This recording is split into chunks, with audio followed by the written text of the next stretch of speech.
And thank you to Secretary Pompeo for those overly generous words. Mr. Secretary, as one of your predecessors, Henry Kissinger, once said, after that overly generous introduction, now even I'm interested in what I have to say. And mentioning my friend, let me just take a moment to give you all a chance to show your appreciation for a man who's fought for America all of his life. He served in uniform, he served in the Congress where we first met. He led the Central Intelligence Agency, and now I can assure you he is making this president and all of America proud as the 70th United States Secretary of State. Would you join me in thanking Secretary of State Mike Pompeo for his great leadership of this department and in this country?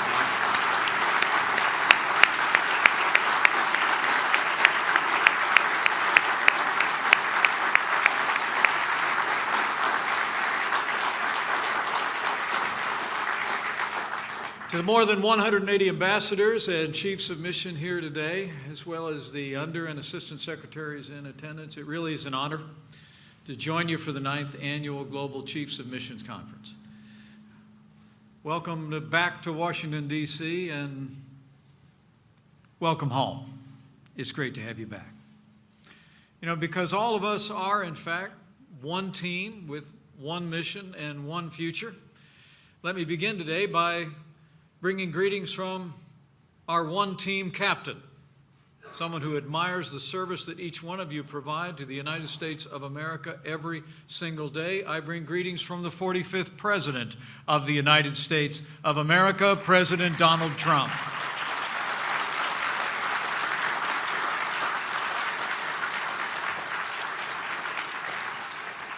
You know, I look around this room and I see so many noteworthy Americans. In fact, some of the most talented and experienced professionals who work every day for our country. You are our frontline emissaries, and I just want you to know that this president, his vice president, and our entire administration take the job that you do, the commitment that you live out, as seriously as each and every one of you do, and we are grateful. We truly are. And as all of you know, you're representing our country around the world at a momentous time in our history.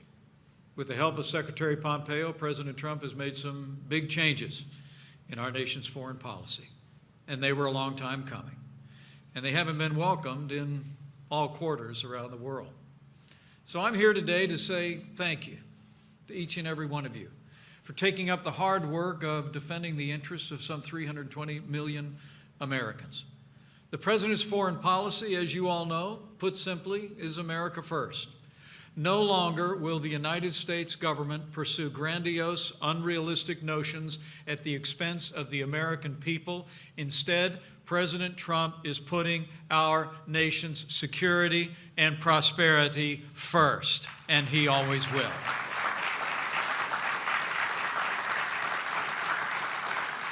That's the vision the President laid out in our national security strategy a little more than a year ago.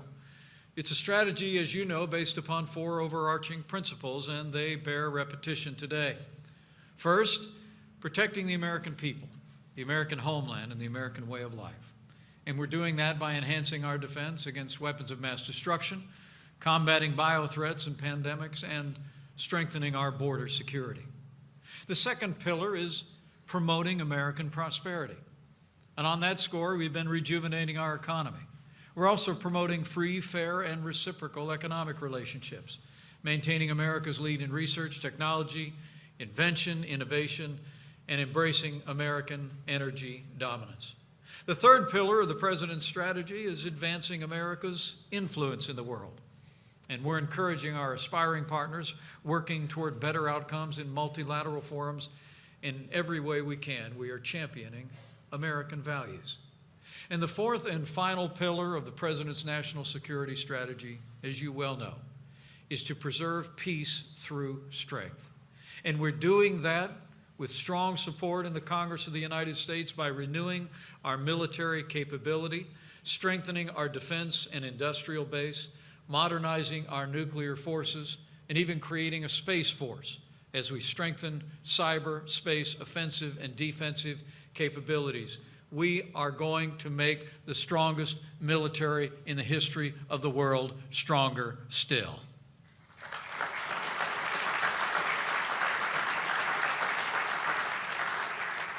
It is an ambitious strategy, but as you all know, America first does not mean America alone.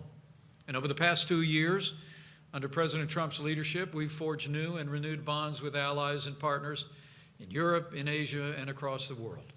We've also been building on our own country's strengths and encouraging other countries to do the same. We recognize that a strong and prosperous America will help secure a world of independent and sovereign nation-state, each free to develop their own culture, pursue their own dreams, with all of us living side by side in peace and security. And there's no doubt this president's foreign policy is different from what the world has come to expect. But then the world itself has changed dramatically since the fall of the Soviet Union. Today, we're not up against one superpower, but several great powers competing with us for preeminence across the world. China, as we've observed, is using debt diplomacy and unfair trade practices to expand its influence. And as I made clear on that visit to the region just a few short weeks ago, the United States will always stand for a free and open Indo-Pacific where all countries can enjoy freedom of navigation and open trade.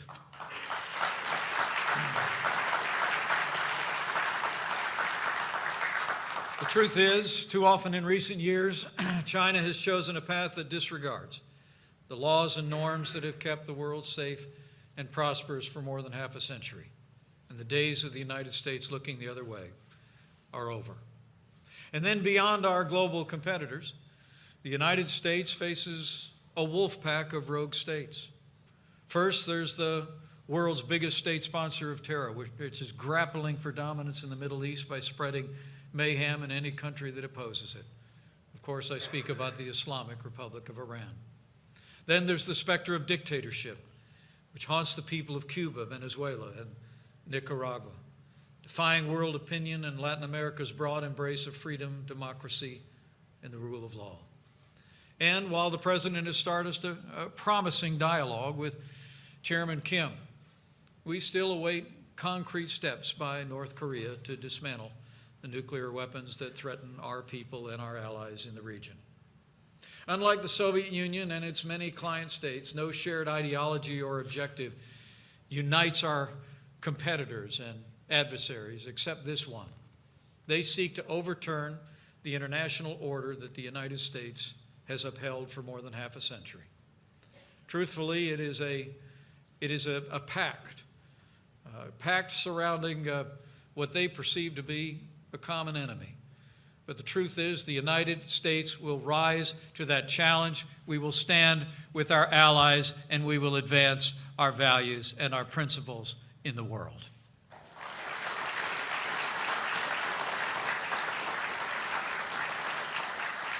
The truth is, when the president took office, he saw a world that, in too many respects, was complacent, had looked the other way for too long, had not marshaled the energy to stand strong together, advocating for our interests around the world and those of our allies who shared our values. It seemed as many across the Western world were simply managing to climb.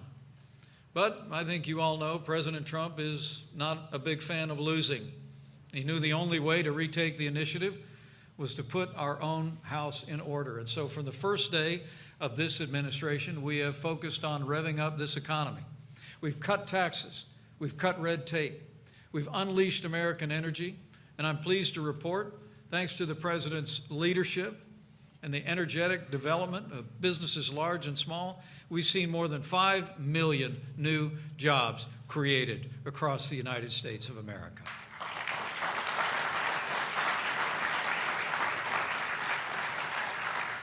And as I mentioned before, we're rebuilding our military, making the largest investment in our national defense since the days of Ronald Reagan. And under the president's leadership, the United States of America is once again standing tall and standing proud, not just at home, but around the world. We've gotten our allies to contribute more to their self-defense. We're building trade relationships that are free, fair, and reciprocal. We've taken decisive action to secure our border as well, to stop the flow of illegal immigration, crime, and drugs at our southern border. You know, it would be helpful for all of you to recount, when you return to your duties, what the President noted earlier today. That, as he said, that there are today 77 major or significant walls built around the world. In fact, over 800 miles of walls have been built in Europe since only 2015. Rest assured, each of you have a role to play as we take the battle forward on Capitol Hill to secure our border. You should make it clear to our allies around the world that the United States supports legal immigration. In fact, we celebrate it. And America has a proud record of support for refugees. But as the President has often said, a country without borders is not a country.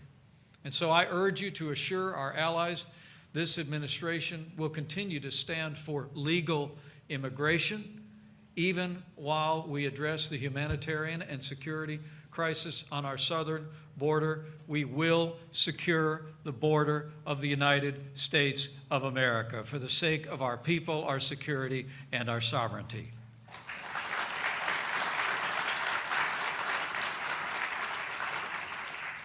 You know, it's the truth of the matter is, it's not under this president's leadership that we're attempting to play catch-up. It's that the truth is that we believe that together with all free nations around the world, that we can do so much more.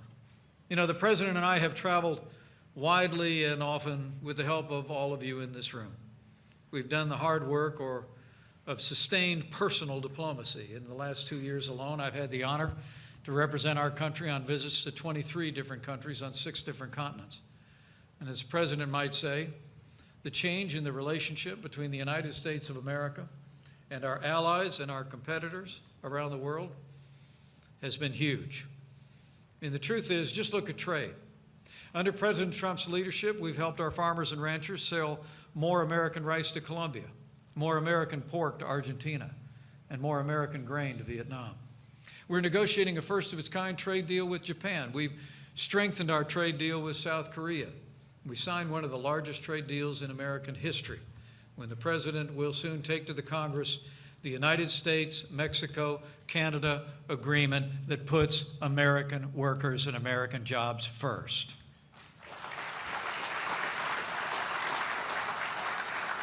But as I mentioned before, perhaps most importantly, we've put China on notice. President Trump's direction, we've placed tariffs on $250 billion of Chinese goods, with the highest tariffs specifically targeting the advanced industries that Beijing is attempting to capture and control, the high parts of the modern economy. As the President's made clear, the United States is prepared to levy even more tariffs until China makes much needed structural changes and signs a trade deal that works, not only for their nation, but for ours. And we remain hopeful. We remain hopeful that China will come to the table. Even as negotiations take place as we speak, that China will come to the table and finally enter into a fair and reciprocal trade relationship. The truth of the matter is, we also need a better relationship with China and understand our relationship across the Indo-Pacific. We've all seen the aggressive efforts in the South China Sea by China. But the United States of America, as I said before and I say again, will continue to stand with nations across the region for a free and open Indo-Pacific and for freedom of navigation on the 7 seas of the world.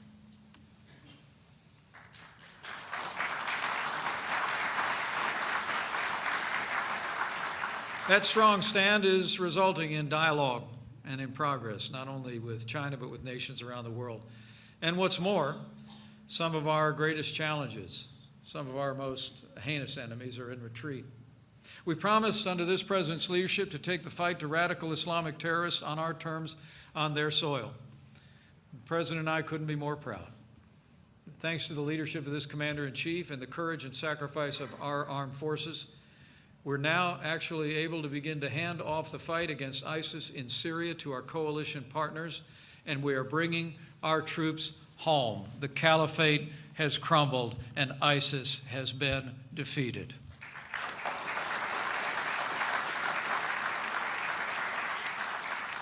Now, we'll stay in the region and we'll stay in the fight to ensure that ISIS does not rear its ugly head again. We will protect the gains that our soldiers and our coalition partners have secured. But this president has often spoken about his desire to bring an end to endless wars in America and the ability to bring our troops home, to bring them home in an orderly and an effective way out of their current deployment in Syria remains a priority for this president. This president also promised to stand up to the Iranian regime. As we stand today, Iran is now under unprecedented pressure to change its ways. Many of you in this room have helped to spread our message, and we couldn't be more grateful. The message that the disastrous nuclear deal benefited the very mullahs who oppress their people. And even as we've striven mightily to protect our most important interests, we've also fought hard. We've also fought hard not only to stand up to those who would challenge us, but to advance American values on the world stage. You know, here in this nation, we cherish the ideals of our founders. We've long held the belief that those ideals and values that we cherish are not just our birthright, but they're the birthright of all mankind. Because the founders of this nation believed and enshrined that all men and women are created equal, that we're endowed by our Creator with certain unalienable rights: life, liberty, and the pursuit of happiness. And as well, we've championed those values around the world. And I couldn't be more proud, as the President is, of the efforts each one of you have done to advance freedom of speech, freedom of the press, and our first freedom, the freedom of religion. Let me assure all of you gathered here today, protecting and promoting religious freedom is a foreign policy priority of this administration.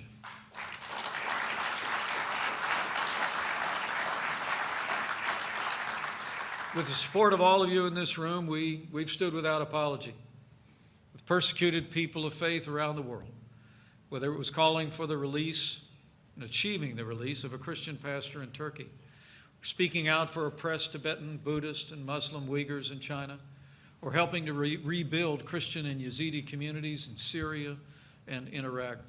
America has stood for religious freedom and religious plurality around the world.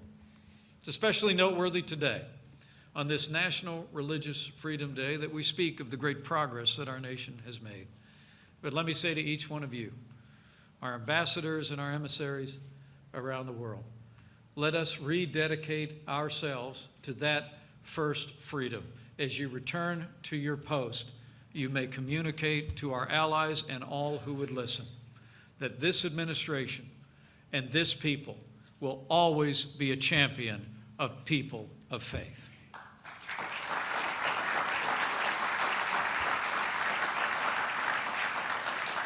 We also have stood strong for the right of people to elect their leaders freely.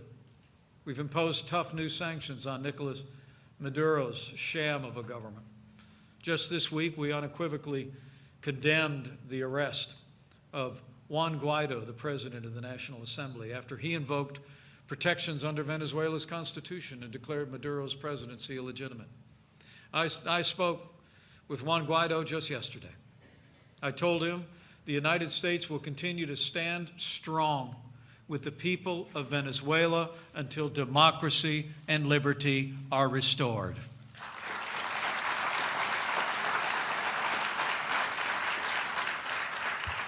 And for all the changes in administration policy, for all the changes in world affairs, the United States of America remains what we've always been. To millions around the world, that shining city on a hill. As the 40th President of the United States once said about that city, and I quote, "After 200 years, 2 centuries, she still stands strong and true on the granite ridge, and her glow has held steady no matter what storm." You are those that help shine that light from the shining city. And the truth of the matter is we wouldn't be able to defend this city. We wouldn't be able to share the values and the priorities of that city on a hill without the people in this room. You know, I've traveling around the world, and in my years on the Foreign Affairs Committee, I have a pretty good idea how hard of a job it is that each one of you have. We know how difficult it is to be a truth teller, to have the tough conversations with some of our closest friends and our competitors around the world, to call out adversaries so often when other nations are unwilling or stand silent. In the last 2 years, you've done so much for our country, and the President and I couldn't be more grateful. But before I leave today, I want to ask all of you one more favor. When you go back to your missions, I want you to deliver a message to everyone you meet, friend and foe alike. And don't just use words. Tell them by always showing up, standing your ground, carrying yourselves with confidence worthy of free men and women. Tell them America is back.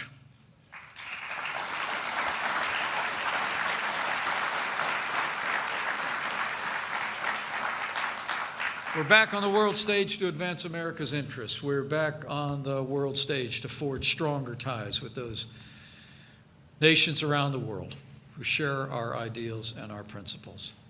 And we're here to stay. Now, not everyone will be thrilled to hear this message. But you know, as I think of your situation, my mind actually goes back to our first minister to the court of St. James, John Adams, who also happened to be the first vice president of the United States. Now, not too long after he'd taken up that post, I'm told that he brought his friend Thomas Jefferson to a reception of the King of England's, where they were both quite pointedly snubbed by His Majesty. It must have been terribly frustrating for them. But then, how could they have expected anything different? By their very presence, they were announcing that things were changing in the world, that there had been a major shift in world affairs. Their presence there in the court of St. James was proof positive that democracy was on the march, that no empire, however strong, could conquer a people yearning for freedom. And so just remember their example. Remember, every time you find yourself in an awkward situation around the world, that you've been in good company from the very founding of this country. And remember that by your very presence out all across the world, you represent not only the interests, but the values and the ideals of 320 million American citizens. And you represent our way of life. It's a heavy burden, no doubt. But the President and I know you're up to it. And I know none of you would have it any other way. So to all the ambassadors, chiefs of mission, dedicated Americans who are here today, as you prepare to return to your post, let me extend to you the gratitude of the President of the United States, of his Vice President, and to no less extent the American people. And as a grandson of an Irish immigrant to this country, let me maybe send you off with an Irish prayer from my heart. And I know it would be a prayer prayed by millions of Americans if they were standing here today. As you return to your duties in those far-flung places in the world in which you've been called to serve, I pray, may the road rise to meet you. May the wind always be at your back. May the sun shine warm upon your face. May the rains fall soft upon your fields. And until we meet again, may God hold you in the palm of his hand. Thank you for your service to the United States of America. God bless you, and God bless America.